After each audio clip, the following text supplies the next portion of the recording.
ஓம் நம சிவாய. ஓம் நம சிவாய. பறைச்சியாவது ஏதடா, பணத்தியாவது ஏதடா, இறைச்சி தோல் எலும்பினும் இலக்கமிட்டு இருக்குதோ. பறைச்சி போகம் வேறதோ, பணத்தி போகம் வேறதோ, பறச்சியும் பணத்தியும் பகுத்து பாரும் உம்முளே. சித்தர் சிவவாக்கியர் பாடிய இந்த வரிகள் பக்தி இலக்கிய காலத்தில் சாதிய கொடுமைகளுக்கும் மனிதர்களிடையே காட்டப்படும் பாகுபாடுகளுக்கும் எதிராக எழுந்த மிக கடுமையான, அதே நேரத்தில் மிக தெளிவான ஒரு புரட்சிக் குரலாகும். ஒவ்வொரு வரியின் எளிய மற்றும் ஆழமான விளக்கம் இதோ. வரிகளின் நேரடி விளக்கம்.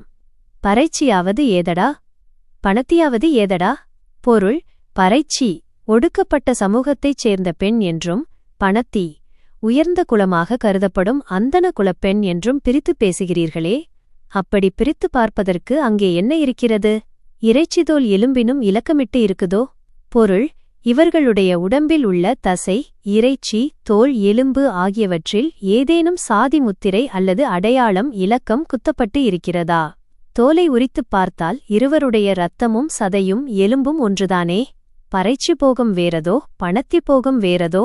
பொருள்: ஒரு ஆணோடு இணையும் போது ஏற்படும் சிற்றின்ப உணர்விலோ, போகம் அல்லது அவர்கள் மூலம் பிறக்கும் குழந்தையின் பிறப்பிலோ ஏதேனும் வேறுபாடு இருக்கிறதா?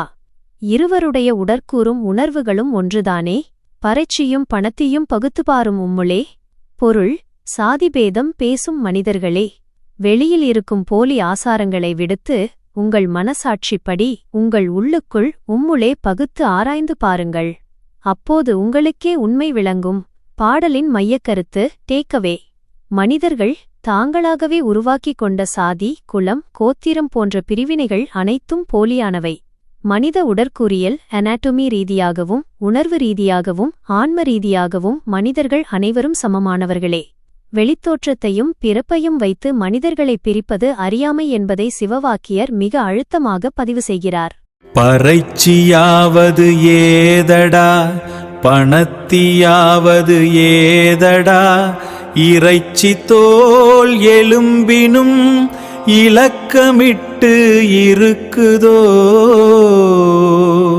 பறைச்சி போகம் வேறதோ, பணத்தி போகம் வேறதோ, பறச்சியும் பணத்தியும் பகுத்து பாரும் உம்முளே.